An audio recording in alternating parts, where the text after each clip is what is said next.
Amerika versus Cina saat ini bukan perang dagang, tapi perang ideologi. Jadi janganlah melihat Amerika dan Cina bersih tegang, kemudian pejabat negara berkomentar, oh itu cuma perang dagang dua negara, gak banyak pengaruhnya buat Indonesia, kita cari negara lain selain mereka. Alah, malu bener kalau saya mendengar opini seperti ini. Asli malu saya, seperti gak ada kedalaman analisanya, seperti gak ada keilmuan bernegaranya.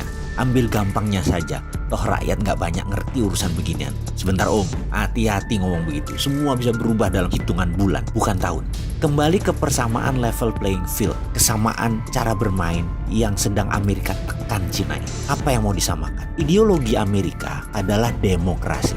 Ideologi Cina adalah komunisme. Amerika adalah swasta murni atau disebut market driven. Cina adalah government driven cara mengelola ekonominya. Amerika adalah kapitalisme. China adalah state capitalism. Ini level playing field. Beda banget. Amerika ingin menerapkan demokrasi sebagai landasan berdagang dan menggunakan alat penekan tarif masuk tinggi. Saat ini terlebih dahulu terhadap Cina. Amerika sangat anti dengan state capitalism karena untuk menegakkan state capitalism harus menggunakan state authoritarian atau menggunakan kekuatan pemerintah represif tangan besi. Menekan pasar, menggunakan kekuatan negara, negara seakan menjadi fasis sehingga pasar bebas seakan tidak ada. Itulah kapitalisme melihat state kapitalisme, melihat negara berbisnis berbasis BUMN. Gaya heavy on government dan less to private atau semuanya pemerintah dan kurangnya peran swasta adalah ideologi yang harus diterapkan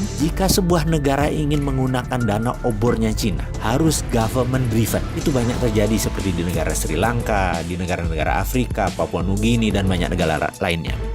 Framework demokrasi ekonomi dan state-driven ekonomi itu dua ideologi berbeda yang menjadi titik awal perang dagang. Ini perang baru dan senjatanya bukan bedil, tapi saat ini diawali dengan perang tarif dan perang dagang. Lalu bagaimana melihat perang ini bagi Indonesia dan bagaimana solusinya? Biar gampang, kita mau melihat negara mana yang melakukan state capitalism, yaitu jika mau masuk sebuah negara mereka minta government guarantee. Negara mana yang menggunakan swasta pada saat deal B2B, tapi senatornya, presidennya ikut menekan sebuah negara, ya. Itu kita harus mencurigai apa negara tersebut. Jadi Indonesia sekali lagi, ke depan bagaimana? Kalau saya secara pribadi, saya anti pasar bebas kapitalisme. Semua sahabat saya tahu bahwa saya anti state capitalism. Jadi saya anti Amerika, saya anti Cina, saya anti IMF, dan saya anti obor. Lalu ideologi bisnis saya apa? Ideologi bisnis saya adalah ekonomi Pancasila. Apa itu ekonomi Pancasila? Ekonomi Pancasila adalah ekonomi berbasis